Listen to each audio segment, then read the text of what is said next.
Hello and welcome to Knobcat Games Dungeons of the Obelisk podcast. I'm your host, Joe Sleppy. I'm Executive Prime at Knobcat Games. This podcast is a audio devlog where we get together every 2 weeks and we talk about the game that we're working on, which is Dungeons of the Obelisk, a 2D turn-based dungeon crawling loot grinding adventure. And I'm joined here today by our universe architect, Josh Otterman. Hello. And our animancer, Nikadir. Hello. And we got a list of stuff to talk about. We got new animations, the server stuff that Josh is working on, and a few updates that TJ did. So we might as well just jump right into it. We've got our artifacts are animated now. So the Mask of Takura and the Marmoreal Eye are floating around and have effects and I don't know, personality now. Yep. Those are coming along, and I'm actually, what is it? I guess I just finished up the rune stones, and I'm actually working on the titular obelisk currently. So that's gonna be exciting. I'm actually really excited to see that in game because it's already coming along. So I think it's gonna be cool having it like animated, alive and stuff. Yeah, Ben said that was like he drew the character and then he drew the obelisk, I'm pretty sure. So we have like, you know, we did the obelisk and then the logo, I believe, and then like started on mobs and stuff. So that obelisk has been waiting to be animated for a long time. Oh yeah. And yeah, no, it's looking good. I want to say, like, Ben actually had, like, a ton of layers on the obelisk, and initially that kind of intimidated me. I was like, oh, that's too many, and I tried, like, consolidating a few of them, but then I realized, I was like, wait, that just gives me control over, like, everything, so... Now I went back and I started animating things more individually, and I've got, like, the runes, like, glowing and, like, kind of, like, going dark and then lighting up again. It's cool. Oh, cool. We can have that. That'll be on the loading screen too, as well as in town, that's right. Or the main menu. But yeah, I guess on this statement of work, we had just to kind of get back to the artifacts, we had Takura and the Mamare eel on there, and I thought, you know, the obelisk, that's gotta look good. That's like the big thing. So, and I was a little like, I'm still kind of learning particle systems. So I was like, let me, like, do this with Takura and the Mamare eel, and if I can learn how that works. And sure enough, like, after getting through those, like, the obelisk is just, like, exciting now. It's not intimidating at all. It's just like, okay, I'm going to use this trick over here, and I'm going to make this glow, and I'm going to do this. Try not to get too crazy with particles, but particles are fun. Yeah, the artifacts, they look really good. We kind of had a couple iterations of them because they just kind of sit there and idle. Yeah. So you did a idle animation for them, and then I kind of sent it back to you and said, like, no, they need to have, like, more personality in their idle animation. Like, just because they idle all the time, they need to have, like, more things that they do in that idle animation, because, like, they don't attack or you know, die or anything like that. They just kind of float by you. Yeah, I pulled up Takura in game right now. It's so cool having him, like, floating back there and, like, fidgeting around and stuff. Yeah, I wasn't 100% sure on the particle effect behind him, but it's really growing on me. I like that, like, fire that he's got.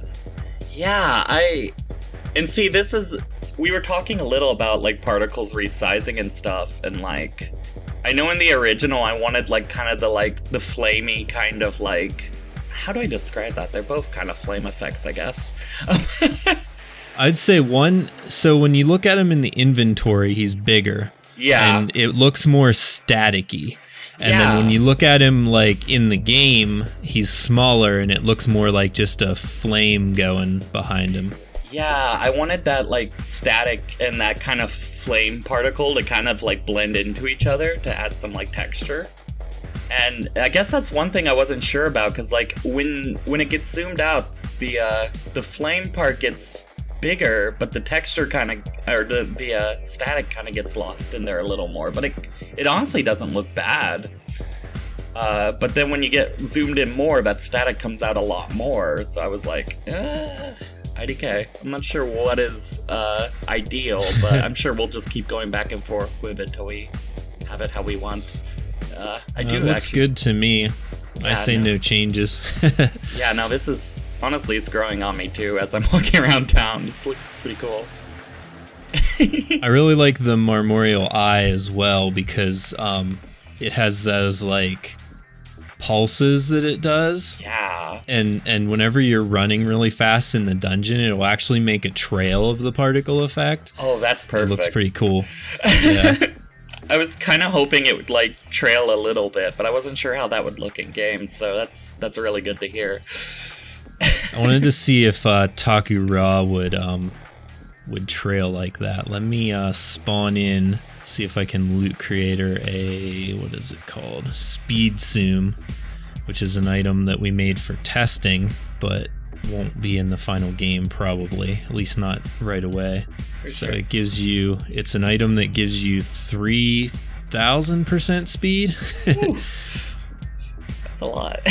Yeah. Yeah. So I'm trying to see if he I don't think he trails like the eye does. Yeah, I'm not sure if he would, but I'm curious how it'll look at that speed. Yeah, we made that zoom for testing so that we could like see if the high speeds would break it. That makes sense, since the animations are all governed by like the speed stat, right? Like, gotta make sure it doesn't accidentally like forget some of the animation or something, or break it in some other way. My guy's like going so fast he's like teleporting around. And then it also sends your pet running too. Oh my gosh, I bet. So anyways, enough visual stuff that people can't really see. Oh yeah. Me playing the game and talking about it, I guess. Yeah, you animated the runes as well, which so now whenever you like Paragon and level up and summon the runestone, you can actually kind of see it like glowing and stuff. So that's pretty cool too. Yeah. Are you guys still there? I don't know. Did we lose you, Nika? Maybe. Yeah, I think so. My computer got too hot and crashed. Oh no. She crashed, but she's still showing like in the group. She says she's sorry. I'll just tell her no problem. We can edit all this out. Shouldn't be a big deal. Sure. Okay, she's gonna see if she can make it back. Okay. I guess in the meantime we could move on to your section and sure and talk about some server stuff, Josh. Yeah, we can do that. Yeah, basically I took a little time off just because I had some personal stuff going on, so I haven't done as much as I would have liked to in this time, but I've been getting back into it and been having a lot of fun getting everything implemented, and even when there's some hiccups with searching through the documentation, figuring out how things work. Yeah, no, I've got pretty much all of the user account stuff figured out and working. I just have to hook in so that we can have permanent inventory saves. And so once that's in and done, which should be this weekend, I'll be moving on to creating the server scene for the town, which will be what we'll use on the actual server, the remote servers that people will connect to. Yeah, for the town, so we'll be able to like see each other in the town and stuff. Exactly, yeah. So, yep, you'll be able to, when you log in, it'll connect you to a server, and the server will be the thing that actually spawns your character and then tells, your computer, like, that you're here, and it will update, and then it'll update for all the other characters that are also in the town as well. So, that should be a lot of fun to get that going and finalized. So, I'm really looking forward to getting to that point. So hopefully, beginning of next week, I'll be starting to work on that. Yeah, that's gonna be nuts. I'm like so excited to see other people in the game. Like I feel like every step of this game has been like like I'm just amazed at everything, but I think that's gonna be like a major one. Yeah, we'll have to do like a video of the first time we log in and can see each other, huh? That'll be super fun. Yeah, I'm looking forward to that. Yeah, I mean, like, just the, I don't know, as like the one, like, you know, building it out too, I'm just like, oh, it's gonna feel so like satisfying to see that operable. I don't know. I can't wait to, like, I don't know, I guess hopefully see like your guys' reactions as well to like how like satisfying that'll be to be able to like run around and see each other in the game. Yeah, I mean, honestly, that's like, that's really one of the, once you have saving done, and we're saving to the cloud or the server, I guess, and then we can see each other in town, that's most of it, right? I mean, yeah. What what else is there I'm missing? That's a big chunk of it. Sounds too easy. Yeah. The other thing will be figuring out how to implement the like the dungeons and the breaches, because those will also have to run on the server. So there's like different options. Like one of the options is to have that run, you know, on the same or on a different instance of a server, but that doesn't really seem like it would be a good idea. So with Unity, there's something you can do called scene stacking, which is something I'm looking into, where multiple scenes can be running at the same time. And so my initial thought was to have, you know, the town scene that everybody's connected to, but then the player, when they go into a dungeon, will like switch to this other scene for a bit that's just theirs, and that'll connect to the client, and they'll be able to go through a dungeon and you know, do all that stuff, and then jump back into the other scene when they need to. So that's kind of my initial idea of how that's going to work, but that might change depending on the logistics of it once I get into it. Yeah, that's really interesting. I maybe have some questions about that, but we can get into those off air, I guess. Absolutely. Yeah, I'm not sure, but any questions you have, I'd be happy to discuss it with you. Yeah, because it's interesting because like right now our game is like light multiplayer, I guess. Would you classify it as an MMO? Is it an MMO if you can see like other people in town? I don't know.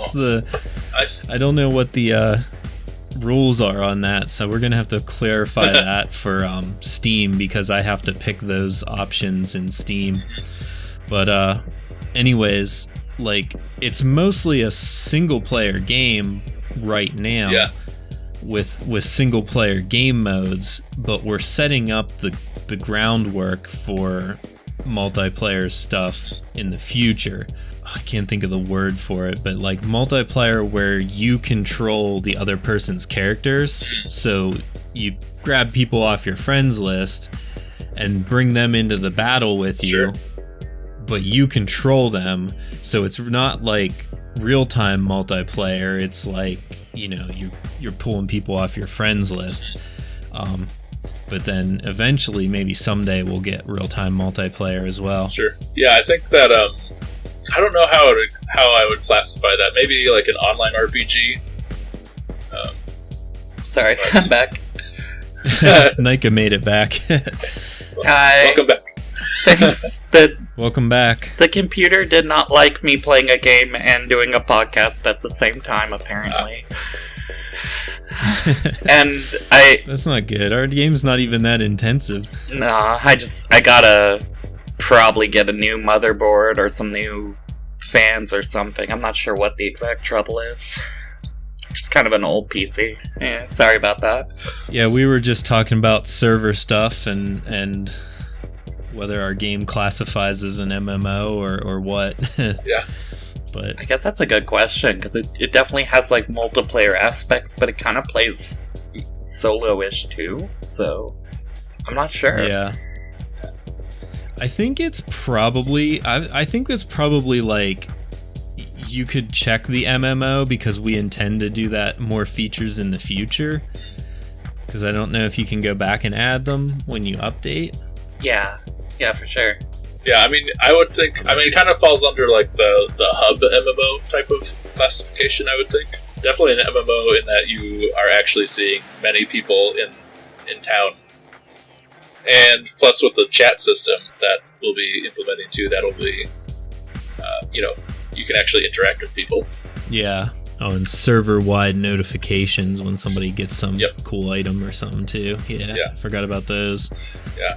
I think the idea of being able to pull like your friends' characters into the dungeon with you is super cool. For sure. Yeah, that's an eventual thing. As long as we launch and make a little bit of money, that'll be a next step. Sure. What we're gonna do, I mean, the plans are rough because who knows what's gonna happen, but like I want to do one other game mode that's like solo, and then I want to get guilds in, and then I want to do the multiplayer, like raids or whatever you want to call them. So sure. So that's a year or more down the line after launch, probably, with how much time it takes for things to get done. Developing is hard work. I remember, and I feel like maybe I brought this up last time I was on the podcast, but I remember seeing several times people talking about how programming games is one of the hardest types of programming jobs you can get. I mean, I'm sure there's harder things with like really complex systems and stuff, but like on average, if you look at like general programming jobs out there, like game development jobs are actually genuinely difficult because they compile like so many different types of skills and different like knowledge sets, like how you, I mean, especially if you're a solo developer, like you have Nika and Ben and TJ and now me, like you have to like pool all these different people together to get something done because it just requires so many different skills. Yeah, for sure. I couldn't imagine doing this like solo. I know, right? Yeah, there's always like that one indie dev or whoever who like just seems to do it all on their own, and then you're like, oh, this is easy, and then you actually get into making games. It's like, what? It takes a lot goes into making games, even the simpler ones. Yep. Yeah, it's always surprising. Like, even when I work on my own little side projects, and it's like, oh, I'm just going to make this quick little thing, it's going to be super easy, and then I get into it, and I'm just like, oh, actually, like, implementing just the way that, like, computers work and programming works, like this is more complex to do, like, something that seems relatively simple, but is actually, like, kind of hard to get a computer to, like, know how to do. For sure. Yeah. We were kind of talking about this before we started too, but like even this game is like so much, it's taken so much like longer and more money than I expected. You know, it's kind of I'm in pretty deep. I'm not gonna like give up now, but it's definitely bigger than I expected it to be going in. So it's interesting how those things happen. For sure. For sure. And now we're looking for a marketing person. Growing the team again. Sure. Yeah, I put out the application or the job listing and been getting applications here for the past week. And I got a couple calls with some people here in the next few days. So nice. A few days, and I'm probably going to close that job listing and hopefully have somebody.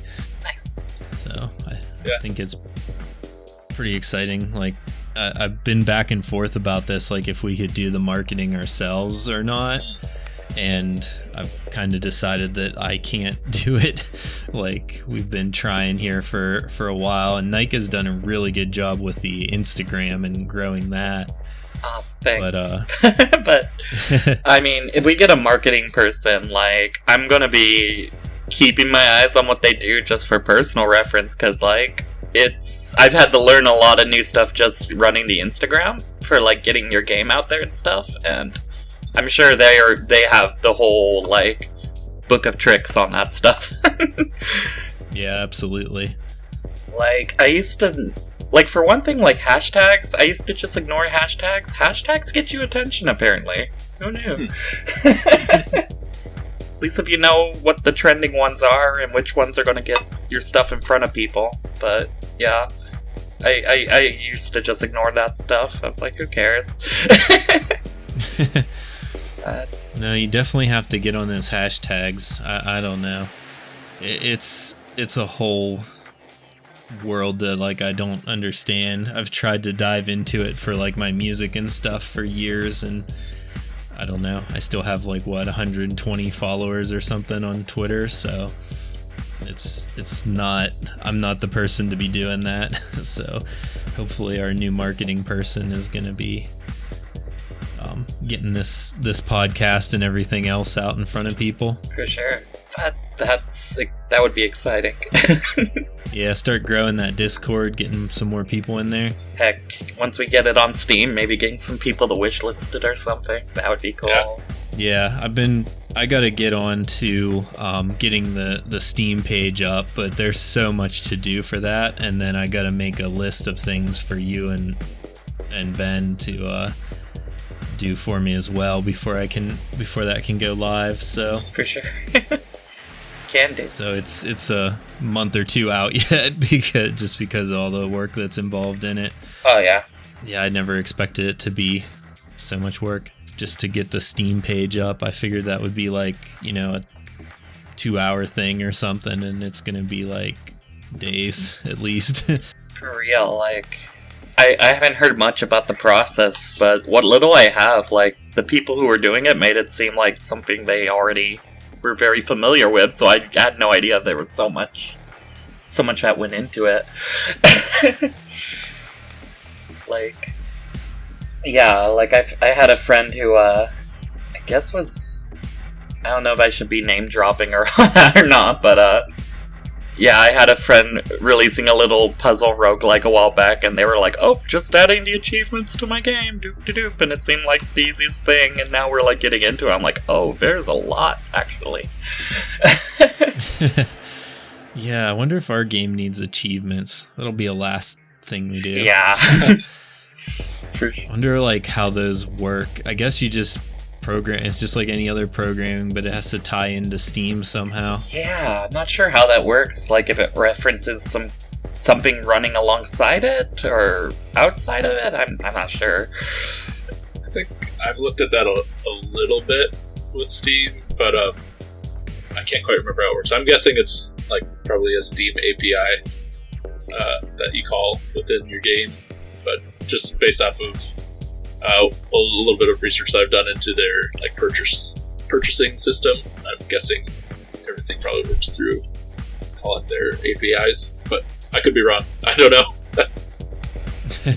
Yeah, well, we're getting down to the end of our time here, I think. We had a few updates on the list, but we can talk about those next time TJ is on. If you've listened to the end of this podcast and you're not in our Discord, go to knobcat.com, find the link for the Discord, get in there, talk to us, say hi, ask us questions that you might have about the game. We're also on Twitter and the previously mentioned Instagram, which are both at Dungeons Obelisk. And I don't know, I think that wraps up this episode. We'll see you in 2 weeks.